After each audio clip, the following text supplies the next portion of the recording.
اگر بار بار پیشاب کے قطرے آئیں تو نماز کیسے پڑھیں، عبادات کیسے کریں؟ ایسے شخص کے لیے نماز کا کیا حکم ہے، روزے کا کیا حکم ہے، وضو کا کیا حکم ہے، غسل کا کیا حکم ہے؟ اگر نماز کے دوران پیشاب کے قطرے آ جائیں تو نماز فاسد ہوگی، نماز ٹوٹ جائے گی یا نہیں؟ اس کے بارے میں شرعی حکم کیا ہے؟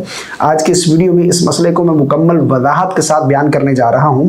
بہت سے لوگ اس حوالے سے سوالات کرتے رہتے ہیں، مجھے امید ہے اگر آپ یہ ویڈیو مکمل دیکھ لیتے ہیں تو اس سے ریلیٹڈ جتنے بھی آپ کے مائنڈ میں سوال ہیں وہ تمام کے تمام کلیئر ہو جائیں گے۔ سب سے پہلے آپ سے گزارش ہے کہ ویڈیو کو صدقہ جاریہ کی نیت سے آگے ضرور شیئر کر دیجیے گا، لائک کرنا بالکل نہیں بھولیے گا اور چینل کو سبسکرائب کر دیجیے گا۔ دیکھیں، سب سے پہلی بات کہ پیشاب جو ہے یہ نجاست غلیظہ ہے، یعنی پیشاب کے قطرے اگر جسم پر لگ گئے یا پھر کپڑے کے کسی حصے پر لگ گئے تو جسم کا اتنا حصہ اور کپڑے کا اتنا حصہ ناپاک ہو جائے گا، اس کا پاک کرنا یہ ضروری ہے۔ یعنی پورا بدن اور پورے کپڑے ناپاک نہیں ہو گئے۔ مثال کے طور پر کپڑے کے صرف اتنے حصے پر پیشاب کے قطرے لگے ہیں تو صرف اتنا حصہ ہی پاک کرنا ہوگا۔ اسی طرح جسم کے جتنے حصے پر قطرے لگے ہیں اتنا حصہ ہی پاک کرنا ضروری ہے، پورا بدن یا پورے کپڑے ناپاک نہیں ہوں گے، ٹھیک ہے نا۔ ہاں، البتہ یہ بات ضرور ہے کہ پیشاب جو ہے یہ نجاست غلیظہ ہے تو اس سے غسل فرض نہیں ہوگا۔ ایسا نہیں ہے کہ پیشاب کے قطرے آنے سے آپ کے اوپر غسل لازم آ جائے گا، ایسا بالکل نہیں ہے۔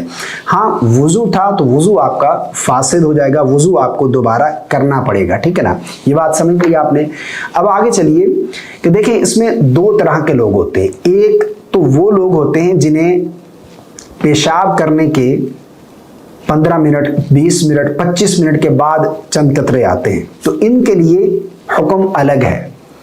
کچھ لوگ ایسے ہوتے ہیں کہ انہیں یہ مرض بہت زیادہ ہوتا ہے، یعنی ہر 2 منٹ بعد 3 منٹ بعد 4 منٹ بعد انہیں پیشاب کے قطرے آتے ہیں تو ان کے لیے حکم الگ ہے، ٹھیک ہے نا۔ دونوں چیزیں آپ سمجھ لیجئے۔ پہلے تو وہ لوگ جنہیں پیشاب کرنے کے 15-20 منٹ 25 منٹ کے بعد چند قطرے آتے ہیں تو ان کے لیے حکم یہ ہے کہ یہ اگر ان لوگوں کو جنہیں دیر سے قطرے آتے ہیں، یعنی 15-20 منٹ 25 منٹ کے بعد پیشاب کے قطرے آتے ہیں تو جیسے ہی یہ قطرے آئیں گے وضو ان کا جاتا رہا اور جسم پر جس حصے پر لگ گئے، کپڑے کے جس حصے پر لگ گئے، کپڑے کا اور جسم کا اتنا حصہ پاک کرنا یہ ضروری ہے، ٹھیک ہے نا۔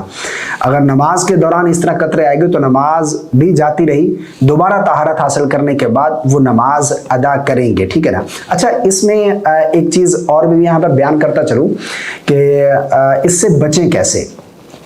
دیکھیں، جس کو دیر سے قطرے آتے ہیں یعنی 15-20 منٹ کے بعد چند قطرے آتے ہیں تو ان لوگوں کو چاہیے کہ یہ سب سے پہلی بات تو جب ٹوائلٹ جائیں تو حاجت سے اطمینان کے ساتھ فارغ ہو اور آخر میں بائیں پاؤں پر دباؤ دیں اور پھر کھانسیں۔ جب کھانسیں گے تو پیشاب کی نالی میں جو چند قطرے باقی رہ گئے وہ بھی خارج ہو جائیں گے، وہ بھی نکل جائیں گے تو دوبارہ قطرے نہیں آئیں گے، تو اس سے بھی ان کی طہارت جو ہے وہ باقی رہے گی۔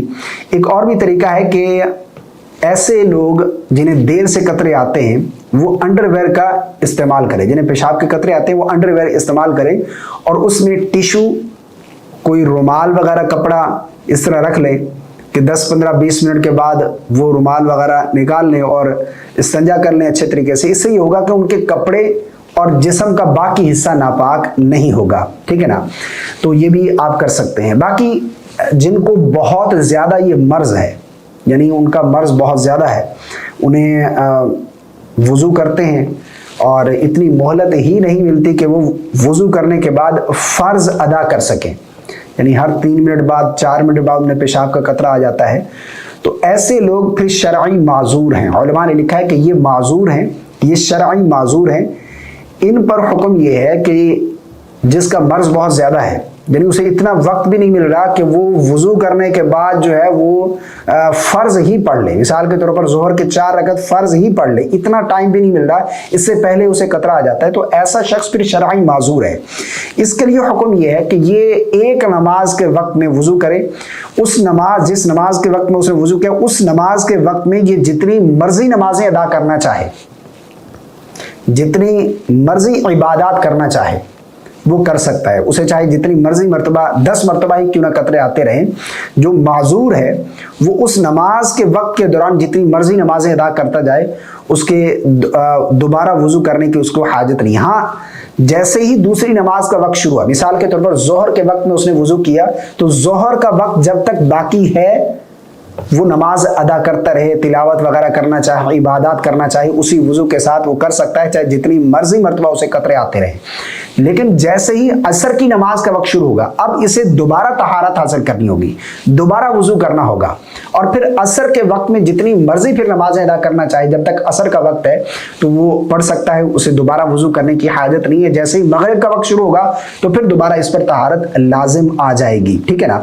تو یہ چیز سمجھ لی آپ نے کہ ایک تو شرعی معذور ہے جسے بہت زیادہ قطرے آتے ہیں, یعنی اسے اتنا مہلت بھی نہیں ملتی کہ وہ وضو کرنے کے بعد فرض ادا کر لے, یعنی اتنا بھی وہ نہیں کر سکتا, تو ایسا شخص پھر شرعی معذور ہے.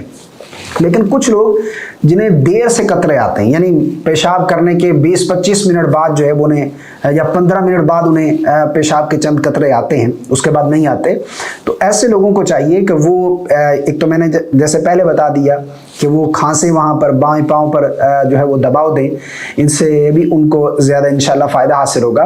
اور باقی جو ہے ایسے لوگوں پر دوبارہ وضو کرنا یہ لازم ہوگا, اور اسے دوبارہ طہارت حاصل کرنے کے بعد نماز ادا کرنی ہوگی. ٹھیک ہے نا. مجھے امید ہے آپ کو میری بات سمجھ آ گئی ہوگی. یعنی جو معذور ہے اس کے لیے حکم یہ ہے کہ وہ ایک نماز کے وقت میں جتنی مرضی نمازیں ادا کرنا چاہے, لیکن جو معذور نہیں ہے اسے جب اسے قطرے آئیں گے اسے دوبارہ وضو کرنا پڑے گا, اسے دوبارہ طہارت حاصل کرنی ہوگی, جب جا کر وہ نماز ادا کرے گا. مجھے امید ہے آپ کو میری بات سمجھ آ گئی ہوگی. اگر اس کے علاوہ بھی آپ کچھ پوچھنا چاہتے ہیں تو کامنٹ کر دیں, انشاءاللہ عز و جل آپ کے سوال کا آپ کو ضرور جواب دیا جائے گا. اور میری آپ سے گزارش ہے کہ ویڈیو کو لائک کر دیجیے گا. اس وقت میرے ہاتھ میں جو آپ دیکھ رہے ہیں یہ ہے نور الایمان اکیڈمی کی طرف سے ملنے والا نور العود. بہت سے لوگ عود کا نام سنتے ہی گھبرا جاتے ہیں, سمجھتے ہیں کہ شاید یہ بہت ہی تیز, بھاری یا سر چکرانے والی خوشبو ہوگی, لیکن نور العود ایسا بالکل نہیں ہے. یہ عود سے تیار کردہ ضرور ہے, لیکن اس میں خوبصورت مٹھاس, لطافت اور روحانی سکون کا احساس ہوتا ہے. ایک ایسی خوشبو ہے کہ جب آپ اسے لگا کر آفس میں یا کسی بھی ایونٹ پروگرام وغیرہ میں جائیں گے تو لوگ آپ سے پوچھے بغیر نہیں رہ سکیں گے, لوگ آپ سے پوچھیں گے ضرور. اور نبی کریم صلی اللہ علیہ وسلم نے خوشبوؤں میں عود بھی استعمال فرمایا ہے, اور نور العود اسی سنت کو آج کے انداز میں زندہ کرنے کی ایک خوبصورت کوشش ہے. اسے میرے کہنے پر ایک مرتبہ آپ ضرور ٹرائی کیجیے گا, انشاءاللہ عز و جل آپ کو یہ ضرور پسند آئے گا. لیکن پھر بھی اگر آپ کے مزاج پر یہ خوشبو پورا نہیں اترتی تو کوئی مسئلہ نہیں, گھبرانے والی بات نہیں ہے. ہماری ریفنڈ پالیسی ہے, آپ ہمیں یہ ریٹرن کر دیں, انشاءاللہ عز و جل آپ کے پورے پیسے آپ کو واپس کر دیے جائیں گے. تو دیر کس بات کی, ریفنڈ پالیسی بھی ہے, ٹرائی کیجیے گا ایک مرتبہ. اور اسے بائی کرنے کے لیے ابھی ہماری ویب سائٹ nuraliman.p کے وزٹ کریں, یا پھر شاپ ناؤ پر کلک کر کے آرڈر کر سکتے ہیں, اس سے پہلے کہ یہ آؤٹ آف سٹاک ہو جائے.